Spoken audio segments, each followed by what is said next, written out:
Now, as I mentioned earlier, Anthony Albanese has become the first Australian Prime Minister to visit Ukraine, pledging more than $100 million in fresh aid for the war-torn country. The Prime Minister visited 3 towns near the capital, Kyiv, viewing the impact of Russia's assault.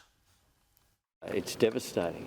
What you know is that, this isn't a building, this is homes. And these are livelihoods and indeed lives that have been lost here in this town. And the fact that you had such a significant force, you can see the use of tanks, missiles, heavy artillery being used in a civilian area. It's just devastating. Albanese spent 2 hours with Ukraine's President Volodymyr Zelensky, committing to provide an extra 20 Bushmaster vehicles and 100 armoured personnel carriers to support Ukraine's war effort. Ukraine's Ambassador to Australia, Vasyl Myroshnychenko, joins me now live from Kyiv. Thanks so much for joining us, Ambassador. Tell us about the importance of Anthony Albanese's visit and how it was received in your country. It was a crucial visit in our bilateral relations, and I was very pleased to be here to witness that. Prime Minister received a very warm welcome from President Zelensky. He spent 3 hours actually with him. He had a tete-a-tete meeting. There was also a bilateral meeting. There was also a joint press conference and a lunch.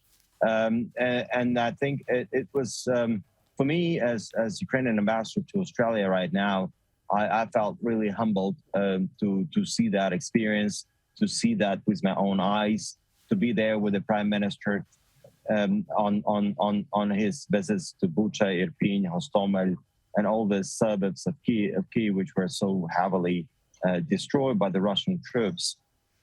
And what about the practical assistance proffered in more Bushmasters and more armoured personnel carriers? They are very, very effective vehicles, of course. What difference will they make to the war effort? And was there something more that Vladimir Zelensky wanted?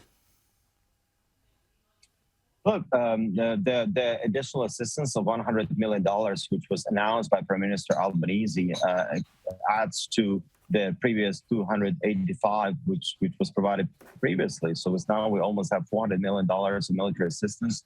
Australia is the biggest supplier of military assistance as a non-NATO member state, and it's a strategic partner for Ukraine in the Indo-Pacific. And the additional 20 Bushmasters, additional armored personnel carriers, which were announced, and also some contribution to the trust fund of NATO, which was also announced by the DoD today. That means a lot, because this is what Ukraine needs at the moment, to be able to repel the Russians from Ukraine, to be able to restore our sovereignty, and to stop the Russian war crimes against the Ukrainian people. So the first visit ever in the history of bilateral relations, that was big, it was huge. Yeah, it is very significant, Ambassador, and you will have been very pleased to have been part of it. Another significant undertaking that Prime Minister Anthony Albanese gave your President Volodymyr Zelensky is that Australia will be part of the rebuilding effort for Ukraine once the war is over. In your best of all hopes, when will the war be over? Yes, it was a big part of our discussions. That's reconstruction of the country. As we speak now, there is a big conference being unveiled in Lugano, Switzerland, which is co-hosted by the Swiss and Ukrainian governments. This is where a big plan on the reconstruction of Ukraine will be announced.